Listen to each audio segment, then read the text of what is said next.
Hi hello sweeties, welcome to my story world. ఇప్పుడు నేను వెళ్ళొచ్చా అని పవిత్ర లేవబోతుంటే, ఒక్క నిమిషం కూర్చో అని మనోజ్ అన్నాడు. పవిత్ర కూర్చొని ఏంటి అని అడిగింది. ఇదివరకు నువ్వు ఒక మాట అన్నావు, నా ప్రేమను ఎప్పటికీ చెప్పను, కానీ ఎప్పటికీ ప్రేమిస్తాను, వేరే అబ్బాయిని పెళ్లి చేసుకొని వెళ్ళిపోతాను అన్నావు. మరి మనసులో ఒకరున్నప్పుడు బయటకు ఇంకొకరిని ఎలా యాక్సెప్ట్ చేస్తావు అని మనోజ్ అడిగాడు. అయ్యో మనోజ్, చూసే వాళ్ళకు చాలా ఈజీగా, భరించే వాళ్ళకి చాలా కష్టంగా ఉండే సిచ్యువేషన్ ఇదే తెలుసా? ఎందుకంటే ప్రతి ఒక్కరూ ప్రేమించిన వాళ్ళని పెళ్లి చేసుకోలేరు, సర్దుకుపోవాలంతే అని పవిత్ర చెప్పింది. కానీ అందరూ వేరు, నువ్వు వేరు. ఎందుకంటే కొందరు కొన్నాళ్ళు ప్రేమించుకొని బ్రేకప్ అయ్యో, లేదా పరిస్థితులు కుదరక ఫ్యామిలీ ఒప్పుకోకపోవడం వల్ల ఇలా ఒకటవలేకపోతున్నారు. కానీ నువ్వు అసలు చెప్పనే లేదు అని మనోజ్ అడిగాడు. మనోజ్, అప్పటి నుండి చూస్తున్నాను, నేను చెప్పడం లేదు అనే దాని మీద నీ ఫోకస్ ఉంది, కానీ అసలు ఎందుకు చెప్పకూడదని నా దగ్గర చాలా రీజన్స్ ఉన్నాయి. అందులో మొదటిది నాది చెప్పే స్థాయి కాదు అని పవిత్ర చెప్పింది. అంటే బాగా డబ్బున్న వాళ్ళునా అని మనోజ్ అడిగాడు. పవిత్రకి ఆ ప్రశ్నలకి ఏం అర్థం కాక, మనోజ్ ప్లీజ్ ఇవన్నీ ఎందుకు అడుగుతున్నావు, నాకు కొంచెం ఇబ్బందిగా ఉంటుంది అని పవిత్ర చెప్పలేక చెప్పింది. ఎందుకు ఇబ్బంది? నువ్వు నాతో బాగానే మాట్లాడుతున్నావుగా, కానీ ఇలాంటి విషయం ఒకటి జరుగుతుందని నాకు తెలియలేదు, అది కూడా చిన్నప్పటి నుండి. ఇవన్నీ డాన్కి తెలుసు, ఆల్మోస్ట్ మీ విషయాలన్నీ నాకు తెలుసు, కానీ ఇది ఎందుకు తెలియలేదు అని మనోజ్ అడిగాడు. పవిత్రకి చాలా స్ట్రెస్గా అనిపించి, ఎందుకంటే నేను ఎవ్వరికీ తెలియకూడదు అనుకున్నాను. ఈవెన్ మాధురి, రిషికి కూడా చాలా చాలా లేట్గా తెలిసింది. కేవలం డాన్కి మాత్రమే తెలుసు. అయినా ఇప్పుడు ఇవన్నీ ఎందుకు అని పవిత్ర అడిగింది. ఏం లేదు, జస్ట్ తెలుసుకుందామని అని మనోజ్ అన్నాడు. పవిత్ర లేచి, మనో, అన్నేళ్ళు ఇన్నేళ్ళని తేడా ఉండదు, ప్రేమ ఎప్పుడు పుట్టినా అది ప్రేమే అవుతుంది. ఈవెన్ నా ప్రేమ గొప్పదా లేదా నీ ప్రేమ గొప్పదా అని అంటే ఇద్దరిది సమానమే. ఎందుకో తెలుసా? ఎప్పుడు పుట్టినా కలిగే ఫీలింగ్ ఒక్కటే కాబట్టి. ఇకపోతే నీకు చెప్పలేదన్నావు కదా, సో సారీ. ఇప్పుడు చెప్తున్నాను విను. నేను ఒక అతన్ని ప్రేమించాను, బట్ అది జరగదు కాబట్టి నేను నా లైఫ్లో మూవ్ ఆన్ అయిపోవాలనుకుంటున్నాను, ఇంతే అని పవిత్ర చెప్తున్నా తన గొంతు వనకడం ఇద్దరికీ స్పష్టంగా తెలిసింది. ఇంత చెప్పిన నువ్వే అబ్బాయి ఎవరు కూడా చెప్పొచ్చు కదా అని మనోజ్ అడిగాడు. నాకు వర్క్ ఉంది, ఇప్పుడిప్పుడే నేర్చుకుంటున్నాను, పైగా ఎగ్జామ్స్ కూడా వస్తున్నాయి, చదువుకోవాలి అని పవిత్ర లేచి అడుగు ముందుకు వేయడంతో మనోజ్ పవిత్ర చేతిని గట్టిగా పట్టుకొని ఆపి లేచి, అబ్బాయి పేరు చెప్పేసి వెళ్ళు అని అడిగాడు. పవిత్రకి ఏం అర్థం కాక ఉఫ్ అంటూ గాలిని వదిలి నీరసంగా వెనక్కి తిరిగి, ప్లీజ్ మనో, ఇబ్బంది పెట్టకు అని రిక్వెస్ట్గా చెప్పింది. ఎందుకు పేరు చెప్పడానికి అంత ఇబ్బంది పడుతున్నావు అని మనోజ్ అడిగాడు. ఇక పవిత్రకి ఏం చేయాలో అర్థం కాక మనోజ్ చేతుల్లో నుండి తన చేతిని విడిపించుకొని, నేను చెప్పను, నాకు ఇష్టం లేదు, నీకు చెప్పడం చెప్పకపోవడం అన్నది ఇట్స్ మై పర్సనల్ ఒపీనియన్. నువ్వెప్పుడైనా నీ ప్రేమ గురించి బయటపడి చెప్పావా? లేదు కదా, నీ మనసులోనే దాచుకున్నావు. మరి నా ప్రేమ నా పర్సనల్ కదా, నేను చెప్పను అని పవిత్ర మొండిగా చెప్పింది. నేను ప్రేమించిన కొన్నాళ్లకి తనని చూపించకపోవచ్చు, కానీ తన పేరు చెప్పాను, విషయం కూడా చెప్పాను. కానీ నువ్వు 11 ఏళ్ళు దాటింది, ఇప్పటికి పేరు బయట పెట్టకపోతే ఎలా? నాకు నీకు పోలిక ఎక్కడా అని మనోజ్ అడిగాడు. చూడు మనో, ఆ రోజు చెప్పడం అన్నది నీ ఇష్టం, నీకు చెప్పాలనిపించింది చెప్పావు, కానీ నాకు ఇప్పుడు చెప్పాలి అనిపించట్లేదు, చెప్పను అంతే. ఫోర్స్ ఎందుకు చేస్తావు? ఇకపోతే నువ్వు ఇక మీద ఈ విషయంలో ఇన్వాల్వ్ అవ్వడం నాకు ఇష్టం లేదు. అండ్ ఫస్ట్ టైం ఈ విషయంలో నన్ను ఇంతలా ఫోర్స్ చేయడం అస్సలు నచ్చలేదు. నువ్వు ఈ సిచ్యువేషన్లో అసలు నచ్చలేదు అని పవిత్ర సూటిగా చెప్పి, ఇంకొకసారి నా దగ్గర ఈ టాపిక్ తీసుకురావద్దు అని చెప్పి అక్కడి నుండి ఫోర్స్గా వెళ్ళిపోయింది. వెళ్ళడం అయితే వెళ్ళిపోయింది, కానీ ఆ మాటలు మాట్లాడేటప్పుడు తన హార్ట్ బీట్ రైజ్ అవ్వడంతో వెళ్ళి కూర్చోగానే ఒక్కసారిగా ఏడుపొచ్చేయడంతో, ఎందుకంత పట్టి పట్టి అడుగుతున్నాడు? అనుమానం ఏమైనా వచ్చిందా? ఎక్కువ మాట్లాడేస్తున్నానా? ఎక్కువ కేర్ చూపిస్తున్నానా అని కళ్ళు మూసుకొని ఏం చేయాలో అర్థం కాక కన్నీళ్లు తుడుచుకుంటూ మైరాకి కాల్ చేసింది. మైరా అప్పుడే హాస్పిటల్కి ఎంటర్ అవ్వడంతో ఫోన్ చూసి, సంజు, నువ్వు మామయ్యని తీసుకొని వెళ్ళు, నేను ఇప్పుడే వస్తాను అని కాల్ లిఫ్ట్ చేసి, చెప్పవే అని అనింది. పవిత్ర ఏడుస్తూ, ఎందుకే? నువ్వు నీ బర్త్డే రోజు నేను మీ అన్నయ్యకి ప్రపోజ్ చేయాలని కోరుకున్నావు, చాలా ఏళ్ళుగా నేను ప్రేమిస్తున్నాను అని తెలుసు కదా, ఏ బర్త్డే అప్పుడు నువ్వు ఇలా చెప్పలేదు, మరి ఇప్పుడెందుకు చెప్పావు? నీ వల్ల ఇప్పుడు మీ అన్నయ్యకు అనుమానం వచ్చింది. ఎవరిని ప్రేమించానని చంపుతున్నాడు. నేను ఏం చెప్పాలి? నాకు అర్థం కావట్లేదు. ఇబ్బంది పెట్టేస్తున్నాడు అని పవిత్ర చెప్పింది. అవును, ఎవరిని ప్రేమిస్తున్నావని అడిగాడు. తప్పేంటి? పేరు చెప్పు, అంతేగా అని మైరా అనింది. డాన్, నీకేమైనా మతిపోయిందా? చెప్పే పని అయితే ఇన్నేళ్లలో ఎప్పుడైనా చెప్పేదాన్ని కదా, కానీ నాకు చెప్పడం ఇష్టం లేదు. నేను చెప్పను అని పవిత్ర చెప్పింది. ఎందుకు ఇష్టం లేదు? ప్రేమించిన వ్యక్తితో జీవితాన్ని పంచుకోవాలని లేదా నీకు అని మైరా అడిగింది. పవిత్రకి ఇంకా ఏడుపు వచ్చేయడంతో ఉంది, చాలా ఉంది, కానీ మీ అన్నయ్య లైఫ్లో మూవ్ ఆన్ అవ్వను అని చెప్పాడు. అక్కడే ఆగిపోతాను అని చెప్పాడు. ఇక ఇప్పుడు నేను తన పేరు చెప్తే ఒకవేళ మీ ఆస్తిని చూసి మీ ఇంట్లో సెటిల్ అయిపోవాలి అనుకుంటున్నాను అనుకుంటే అది నేను అస్సలు భరించలేను. అదే కాదు, మీ చుట్టుపక్కల వాళ్ళు, మన ఫ్రెండ్స్, మన ఫ్యామిలీ అందరూ అలాగే అనుకుంటారు. ఎందుకంటే ప్రతి ఒక్కరి దృష్టిలో ఇప్పుడు నేను మీ డబ్బు చూసే మీతో ఫ్రెండ్షిప్ చేస్తున్నాను అని అనుకుంటూ ఉన్నారు. అలాంటి పేరు నాకు అవసరం లేదు. మా అమ్మ నాన్న నన్ను అలా పెంచలేదు. ఇకపోతే తెలియని వయసు కదా, అట్రాక్ట్ అయిపోయాను. అది ఇక ఆగనంది. అందుకే నేను ఇప్పుడు ఒకటి డిసైడ్ అయ్యాను. ఈరోజు ఇంటికి వెళ్ళాక మా అమ్మకు చెప్పేస్తాను, ఏదైనా మంచి సంబంధం ఉంటే చూడండి, పెళ్లి చేసుకుంటాను అని. దీనికి ఇదే కరెక్ట్ సొల్యూషన్. అండ్ ఫైనల్గా నీకు ఒకటి చెప్తున్నాను, ఇక మీద ఈ విషయం నువ్వు ఎవరి దగ్గర వాగకూడదు.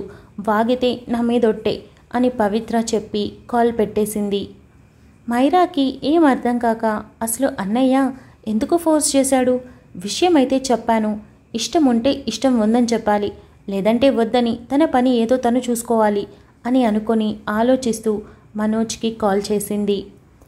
మనోజ్ కాల్ లిఫ్ట్ చేసి చెప్పురా ఏంటి అని అడిగాడు.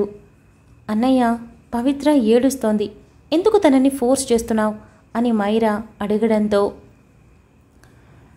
నేను కూడా చూస్తున్నా అని సీసీ కెమెరా నుండి పవిత్రాని చూస్తూ అన్నాడు. ఎందుకన్నయ్య ఏడిపిస్తున్నావు? తనని ఇబ్బంది పెట్టకు అని మైరా చెప్పింది. అదేంటిరా అలా అంటావు? అయినా నేనేమీ ఇబ్బంది పెట్టలేదు. నువ్వు ఎవరైనా ప్రేమిస్తున్నావు కదా, ఆ అబ్బాయి పేరేంటి అని మాత్రమే అడుగుతున్నాను, కానీ చెప్పడం లేదు అని మనోజ్ అన్నాడు. ఎందుకన్నయ్య చెప్పాలి? ఒకవేళ చెప్పినా ఏం ఉపయోగం ఉంది? తనని యాక్సెప్ట్ చేస్తావా? లేదు కదా, మరెందుకు తనని ఇబ్బంది పెడతావు? ఒకవేళ తను నువ్వు పెట్టే ఇబ్బందికి పేరు బయట పెట్టింది అంటే ఆ తర్వాత తను మన ఇంటి వైపు రాదు, నీ మొహం చూడదు, ఇక అసలు పూర్తిగా మనల్ని మర్చిపోతుంది. ఎలా మొహం చెల్లుతుందన్నయ్య? నేను ప్రేమిస్తున్నాను అని చెప్పిన తర్వాత, నువ్వు వద్దు అన్న తర్వాత ఇక ఎలా తను మన వైపు చూడగలదు? అందుకే తనని అలా నార్మల్గా ఉండనివ్వు ప్లీజ్ అని మైరా రిక్వెస్ట్గా చెప్పింది. సరే, నేనేమీ అడగను అని మనోజ్ అన్నాడు. కానీ అన్నయ్య, ఒక విషయం చెప్తాను విను. విషయం నీకు తెలిసింది కాబట్టి నీకు మంచి లైఫ్ కావాలి, హ్యాపీగా ఉండాలి అనుకుంటే, పవిత్ర ఏడవకూడదు అని అనుకుంటే ప్లీజ్ తన ప్రేమని యాక్సెప్ట్ చేయన్నయ్య. ఇవాళ ఇంటికి వెళ్ళి వాళ్ళ అమ్మా నాన్నతో ఒక మంచి అబ్బాయిని చూసి పెళ్లి చేయమని అడుగుతుందట. ఈ ప్రెషర్ తట్టుకోలేకపోతుందట. కానీ ఆ పెళ్లి జరిగితే పవిత్ర చాలా బాధపడుతుందన్నయ్య. కొద్ది రోజులకు సంతోషంగా ఉంటుందేమో, కానీ అది మానసికంగా కాదు, లోకం దృష్టి కోసం నవ్వుతుంది. ఎందుకంటే అప్పటికి అంతా జరిగిపోతుందన్నయ్య. తనను తాను పూర్తిగా వదిలేస్తుంది. కానీ ప్లీజ్ తనని అలా బ్రతికేలా చేయొద్దు. తనేం చేయలేదన్నయ్య, కేవలం ప్రేమించింది అంతే. నువ్వు ఎలా అయితే సిరిని ప్రేమించావో సేమ్ అలానే తను కూడా నిన్ను ప్రేమించింది. తన ప్రేమలో ఏ లోపం లేదు. అచ్చం నీలాగే స్వచ్ఛంగా ప్రేమించింది. ఆలోచించి నిర్ణయం తీసుకో. తనని ఇబ్బంది పెట్టకు. అండ్ ఈ విషయం గురించి నాతో అస్సలు మాట్లాడుకు. అది బాధపడితే నేను అస్సలు తట్టుకోలేను. నాకు మీరందరూ ఎక్కువనా పవి ఎక్కువ అంటే నాకు తనే ఎక్కువ అని చెప్తాను. కారణం మనది బ్లడ్ రిలేషన్ అన్నయ్య. సో ఆ ప్రేమ అనురాగాలు ఉండటంలో తప్పేం లేదు. కానీ పవి అలా కాదు, చిన్నప్పటి నుండి నన్ను అంటి పెట్టుకునుంది. పైగా అందరూ డబ్బు కోసమే మనతో ఉంది అంటారని ఎప్పటికప్పుడు ఎంతో జాగ్రత్త పడుతూ మన నుండి ఒక్క రూపాయి కూడా ఆశించకుండా కేవలం లవ్ అండ్ ఎఫెక్షన్ మాత్రమే ఇస్తుందన్నయ్య. ఇలాంటి ఫ్రెండ్ ఎవరికి దొరకదు. అదృష్టవంతురాల్ని నాకు దొరికింది. దయచేసి మా బాండ్ బ్రేక్ అయ్యేలా నువ్వు ప్రవర్తించుకు అని మైరా చెప్పింది. సో సారీ, నేను తనతో అలా బిహేవ్ చేయకుండా ఉండాల్సింది కాదు. కానీ ఎందుకో తెలియలేదు, అడగాలనిపించింది, అడిగాను. ఇక్కడ డిస్టర్బ్ చేయను అండ్ నార్మల్గా ఉంటాను అని మనోజ్ చెప్పడంతో ఇట్స్ ఓకే అన్నయ్య, బాయ్ అని చెప్పి మైరా కాల్ కట్ చేసింది. మైరా లోపలికి వెళ్ళేసరికి సంజయ్ కూర్చొని ఉండటంతో వెళ్ళి ఒక చైర్ దాటి కూర్చోవడంతో సంజయ్ లేచి మైరా పక్కన కూర్చొని, ఏంటి నాకు ఏదో అంటువ్యాధి ఉన్నట్టు డిస్టెన్స్ మెయింటైన్ చేస్తున్నా అని అన్నాడు. నా ఇష్టం అని మైరా చెప్పడంతో సంజయ్ మైరా తల మీద ఒక్కటిచ్చి మైరా ఆశ్చర్యంగా చూడడంతో, ఏమంటున్నాడు మీ అన్న, నీలాగే మొండికేస్తున్నాడా? ఒకే రక్తం కదా, అందరూ ఒకేలా ఉంటారులే అని సర్కాస్టిక్గా అన్నాడు. మైరా మూతి తిప్పి పోరా అని అనింది. పోతానులే కానీ రా అంటే మూతి పగులుతుంది. నువ్వు మీ అన్నయ్యకి నీతులు చెప్పే ముందు నా గురించి ఆలోచించు, లేదంటే ఏమీ మాట్లాడుకో, నోరు మూసుకొని కుక్కిన పెన్లా ఉండు అని సంజయ్ అన్నాడు. నువ్వు నన్ను ఊరికే తిడుతున్నావు అని మైరా అనడంతో, తిట్టాలా కొట్టాలా సతాయించి చంపుతున్నావు అని సంజయ్ అనేంతలో మైరా ఫోన్ మళ్ళీ మోగింది. చెప్పవే అని మైరా సంజయ్ వైపు సీరియస్గా చూస్తూ అనింది. నేను ఇంటికి వెళ్ళిపోదాం అనుకుంటున్నా, మీ అన్నయ్య దగ్గరికి వెళ్ళి పర్మిషన్ అడగాలంటే ఇబ్బందిగా ఉంది, నువ్వే అడిగి చెప్పు, నేను వెళ్ళిపోతాను అని పవిత్ర అడిగింది. నోరు మూసుకొని అడిగితే అడుగు, లేదంటే సైలెంట్గా ఉండు, మీ ఇద్దరి మధ్యలో నన్ను చంపకండి. నువ్వేమో అడిగి ఇబ్బంది పెడుతున్నాడు అని నువ్వు అంటావు, ఆయన గారేమో అడిగితే తప్పట్లేదు ఎవరు అని నన్ను అడుగుతాడు. ఏంటి మీ ఇద్దరు అసలే ఈ సంజుతో నేను అని వాయిస్ తగ్గించి ఫ్రస్ట్రేట్ అవుతుంటే మీ ఇద్దరు నన్ను ఇంకా విసిగిస్తున్నారు అని మైరా అనింది. సరే నేనే అడుగుతానులే అని పవిత్ర కాల్ కట్ చేసింది. నువ్వెందుకు నా వైపు అలా చూస్తున్నావు అని మైరా అడిగింది. నీ గొంతు కట్ చేద్దామని అని సంజయ్ అన్నాడు. మైరా సంజయ్ని దాటుకొని నడుచుకుంటూ వెళ్లడంతో వెనకే సంజు నడుస్తూ తన జడ అటూ ఇటూ ఊగుతూ ఉంటే తెలియకుండానే నవ్వొచ్చి ఎంత వయ్యారంగా నడుస్తుందో అని చిన్నగా గొణిగాడు. మైరాకి లైట్గా వినిపించడంతో వెనక్కి తిరిగి ఏమన్నా అని అడిగింది. ఏం లేదమ్మా తల్లి, నేను ఏ రోజైతే నిన్ను చూశానో ఆ రోజే నన్నెత్తిన బండలా కూర్చున్నావు.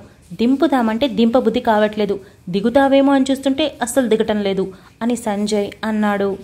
మైరా మొహం కందగడ్డలా పెట్టుకొని పొరా అనడంతో సంజయ్ అడుగు వేగంగా వేసి మైరా పక్కకి చేరి భలే ముద్దుగా తిడతావు కదా అని అన్నాడు. ఇదిగో తిక్కగా వాగకు, నేను నీకోసం బూతులు కూడా నేర్చుకుంటాను అని మైరా అనింది. నన్ను తిట్టడానికే కదా నా దగ్గర నేర్చుకో, నాకు చాలా బూతులొచ్చు అని సంజయ్ అన్నాడు. దొబ్బెయ్యి ఇక్కడి నుండి అని మైరా అడుగు మరింత వేగం పెంచడంతో సంజయ్ పక్కనే నడుస్తూ నేనేమో మామూలుగా నడుస్తున్నా, నువ్వు పరిగెడుతున్నావు అని నవ్వాడు. మైరా అడుగు ఆపి ఏంట్రా నిన్నసా, ఇక్కడికి మామయ్య ట్రీట్మెంట్ కోసం వచ్చాము, అది కాకుండా వేరే ఏదైనా పని ఉంటే చూసుకో, లేదంటే గప్చుప్గా ఉండు అని ఇండైరెక్ట్గా కీర్తనాన్ని గుర్తు చేసింది. నా పని నువ్వే, ఇక ఏ పనులు లేవు అని సంజయ్ అన్నాడు. మైరా వెళ్ళి కూర్చోగా పక్కనే సంజయ్ కూర్చొని కీర్తనకి చాలా త్వరగా నయమైంది, నాన్నకు కూడా అలాగే అయితే బావుండు అని మనసులో సంజయ్ అనుకుని అవుతుందనుకుంటా, మైరా అడుగుపెట్టిన దగ్గర నుండి అన్నీ మంచిగా అవుతున్నాయి అని అనుకున్నాడు. ఏంటి ఇప్పటి వరకు అరిచావు, అంతలో చూపుల్లో మార్పులు చేరిపోయాయి అని మైరా తనని రెప్ప వేయకుండా చూస్తూ ఉండడంతో అడిగింది. ఏం లేదు, పబ్లిక్లో కిస్ చేస్తే నువ్వు ఎలా ఫీల్ అవుతావా అని ఆలోచిస్తున్నాను అని సంజయ్ అనడంతో మైరా కళ్ళు పెద్దవి చేసి మూతి మీద చేయి పెట్టుకొని మూతి పగులుతుంది అని అనింది. సరిగ్గా అర్థం కాలేదు, ఆ చేతిని తీసి చెప్పు అని సంజయ్ అన్నాడు. తీసి చెప్తే నన్ను చంపేస్తావు అని మనసులో అనుకొని చెయ్యి తీసి ఏం లేదు, మీ అమ్మ నిన్ను ఏ నక్షత్రాన కనిందో కానీ దేవుడా ఎలా తగులుకున్నావో తెలుసా, కొట్టకుండా తిట్టకుండా టార్చర్ చూపిస్తున్నావు అని మైరా అనింది. మైరా మొన్నట్లా ప్రేమిస్తున్నాను అని చెప్పు, ఇదంతా టార్చర్లా అనిపించదు, ఇకపోతే అప్పుడు నా ప్రేమని చూడటం మొదలు పెడతావు, అసలు అప్పుడు నన్ను వదలబుద్ధి కాదు నీకు, నేను ఆఫీస్కి వెళ్తానన్నా అస్సలు వెళ్ళనివో తెలుసా అని సంజయ్ అన్నాడు. అంత అదృష్టం మాకొద్దులేండి సార్ అని మూతి తిప్పడంతో సంజయ్ తన భుజం మీద తలవాల్చి కాసేపు నోరు మూసుకొనుండు, నాకు ఇలాగే బాగుంది, ఎక్కువ చేస్తే వడిలో పడుకుంటా అని అనడంతో మైరా తల కొట్టుకొని సైలెంట్ అయి ఒక నిమిషంకి మెల్లగా చూపుల్ని మాత్రమే పక్కకు తిప్పి తన భుజం మీద తలవాల్చి ఫోన్ చూస్తూ ఉన్న సంజయ్ని చూసి చిన్నపాటి నవ్వుతో నువ్వు నాకు బరువేంట్రా అని అనుకుంది. పవిత్ర లేచి ఉసూరుమంటూ వెళ్ళి డోర్ కొంచెం ఓపెన్ చేసి అడుగు లోపల పెట్టి రావచ్చు కదా అని అడిగింది. అదే పర్మిషన్ తీసుకోవడం మొదటిసారి కావడంతో మనోజ్ అలాగే చూస్తూ తల ఊపాడు. పవిత్ర మరో 2 అడుగులు వేసి మనో నేను ఇంటికి వెళ్ళాలనుకుంటున్నాను, కొంచెం తలనొప్పి ఉంది, వెళ్ళనా అని అడిగింది. తలనొప్పి లేకపోయినా ఉందని చెప్పి వెళ్ళాలి అనుకుంటే నీ ఇష్టం, నేనేం చేయలేను. లేదు అనుకుంటే వర్క్ మీద కాన్సన్ట్రేట్ చేయి అని మనోజ్ అన్నాడు. నోరు మూసుకొని పని చూడు అని స్ట్రైట్గా చెప్పలేక ఎంతో పద్ధతిగా చెప్పిన మనోజ్ని నిమిషం పాటు చూసి నేను వెళ్ళను, వర్క్ చేస్తాను అని పవిత్ర చెప్పింది. పవి ఒక్క నిమిషం అని మనోజ్ అనడంతో పవిత్ర తల ఎత్తి మనోజ్ వైపు చూసింది. సారీ, నేను కాసేపు ఉక్కిరి బిక్కిరి చేసేసాను, చాలా ఫోర్స్ చేశాను కదా. ఐ నో అది అంత పద్ధతిగా లేదని, బట్ తెలుసుకోవాలన్న ఇంటెన్షన్తోనే అడిగాను.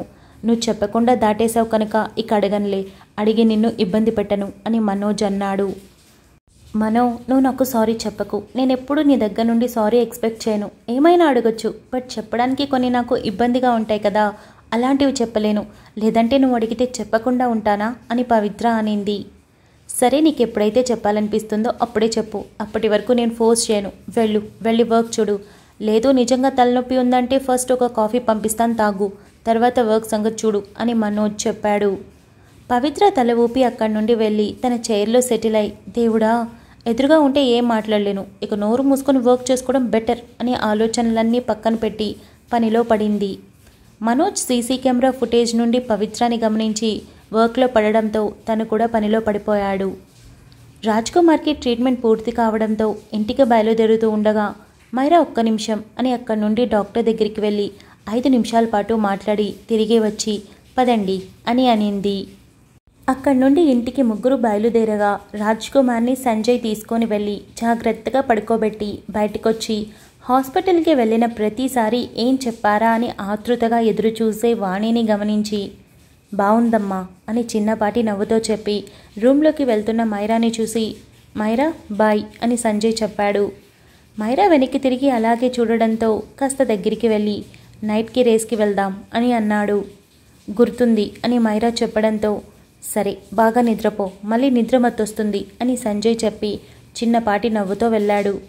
ఎన్ని రోజులైంది రేస్కి వెళ్ళి, ఈరోజు రేస్కి వెళ్ళాలి, గెలవాలి, డబ్బులు సంపాదించాలి, అవి తీసుకొని స్వయంగా నేనే హోమ్కి వెళ్ళాలి అని మైరా అనుకొని రూమ్లోకి వెళ్ళింది. మేల్కొని ఉన్న కీర్తన ఆలోచిస్తూ ఉండటంతో ప్రియాంక కూడా లేకపోవడంతో జగన్నాథం దగ్గరికి వెళ్ళి పక్కన కూర్చొని తల మీద చేయి వేసి మరో చేతితో కీర్తన చేతిని పట్టుకొని ఏం ఆలోచిస్తున్నావురా అని అడిగాడు. Thank you so much for listening guys. Update నచ్చినట్టయితే లైక్ చేయండి, షేర్ చేయండి, కమెంట్ చేయండి, అలానే సబ్స్క్రైబ్ చేసుకోండి.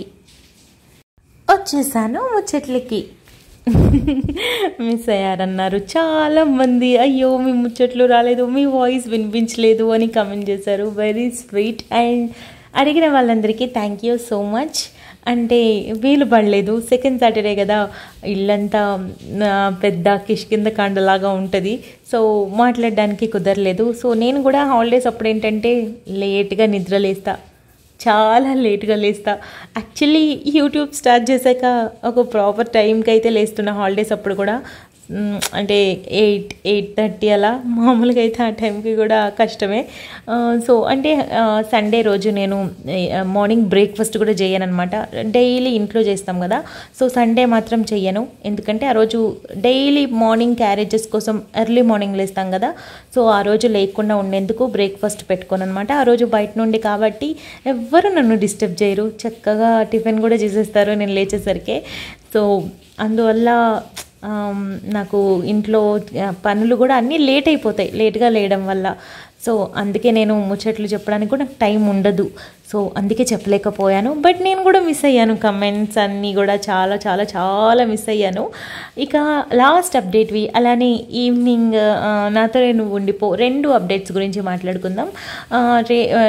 చరణ్ అండ్ సాక్షి మొత్తానికి రేవంత్ అండ్ పూజ పెళ్ళికి పెద్దలు అవ్వబోతున్నారు అన్నారు. అలానే సాక్షికి అత్త కూతురా పూజ అని కూడా ఒక క్వశ్చన్ అడిగారు. చూద్దాం, అది ఎంత ఫ్యూచర్లో చూద్దాము. అసలు వాళ్ళిద్దరికీ పాస్ట్, మీ స్టోరీస్లో పాస్ట్ లేకుండా ఏ స్టోరీ లేదు అన్నారు. అఫ్ కోర్స్ పాస్ట్ ఉంటేనే కదా స్టోరీకి వెయిట్ పెరుగుతుంది. సో మనకు కూడా ఇప్పుడు మనకి ఆలోచిస్తే మన గుడ్ డేస్ బ్యాడ్ డేస్ ఏవైనా పాస్ట్లోనే ఉంటాయి. మనకి ఫ్యూచర్ గురించి ప్రజెంట్ గురించి బెంగ ఉండదు, పాస్ట్ గురించి ఆలోచనలు ఉంటాయి. మనం ఫ్యూచర్ని డిసైడ్ చేయాలనే మన పాస్ట్ మీద డిసైడ్ అయి ఉంటాం. సో పాస్ట్ అనేది డైమండ్ లాంటిది, సో అందుకే ఉంది. ఇక వీళ్ళిద్దరి పాస్ట్ ఎలా ఉంటుంది అంటే రేవంత్ది అయితే మీరు ఆల్మోస్ట్ షేక్ అయిపోతారనమాట. సింగిల్ వర్డ్లో చెప్పేస్తాను. అది కూడా టక్కున అసలు మీరు ఊహించని ఒక సిచ్యువేషన్లో టక్కున అలా తెలిసిపోతుంది. ఇక పూజ గురించి మాత్రం కొంచెం పాస్ట్ ఉంటుంది. అది నేను బ్యాలెన్స్ చేస్తా, పాస్ట్ని ఫ్యూచర్ని బ్యాలెన్స్ చేస్తూ చెప్తాను. అండ్ కొంచెం హార్ట్ వార్మింగ్గా ఉంటుంది. ఓ గాడ్, కొంచెం కష్టంగానే ఉంటుంది చదివేందుకు. సో అదన్నమాట ముచ్చట. ఇక ఆ స్టోరీ గురించి పక్కన పెట్టేస్తే లాస్ట్ అప్డేట్ గురించి, రంజిత్ వెధవ అస్సలు మారడు అని అన్నారు. అంతే, కొందరు మారరు, వాడు అలాగే. ఇకపోతే రమ్యాని సేవ్ చేయడం అయితే అయిపోయింది. నేను ఒక్కొక్కటి కోటి కంప్లీట్ చేసుకుంటూ వస్తున్నా. అండ్ మీకు రేపటి ఎపిసోడ్లో కానీ, అది ఇవాళ కానీ రేపు కానీ నాతోనే నువ్వు డిపోలో ఒక బిగ్గెస్ట్ సర్ప్రైజ్ వస్తుంది. అంటే మీరు ఊహించని, అంటే దాని గురించి పెద్దగా అసలు ఆలోచించరు మీరు, అలాంటి ఒక సర్ప్రైజ్ వస్తుంది అనమాట. కొంపదీసి మధు ప్రెగ్నెన్సీ అనుకునేరు, అసలు కాదు. సో దానికోసం ఎదురు చూడండి. స్టోరీ ఎండింగ్కి వచ్చింది కాబట్టి అన్నింటినీ క్లోజ్ చేసుకుంటూ వస్తున్నా, ఒక్కొక్కటి. లాస్ట్కి రంజిత్ మాత్రమే మిగులుతాడు. ఆ చాప్టర్ అయిపోతే మనకి స్టోరీ క్లోజ్ అయినట్టు అవుతుంది. సో అదన్నమాట ముచ్చట. ఇకపోతే డిస్టర్బెన్స్ ఏమీ అనిపించలేదన్నారు. Thank you so much. ఇకపోతే ఈరోజు అప్డేట్ ఎలా అనిపించిందో కమెంట్ చేయండి. మనం మధ్యాహ్నం రాబోయే చందమామతో కలుసుకుందాం. అంతవరకు keep smiling, stay healthy, bye guys.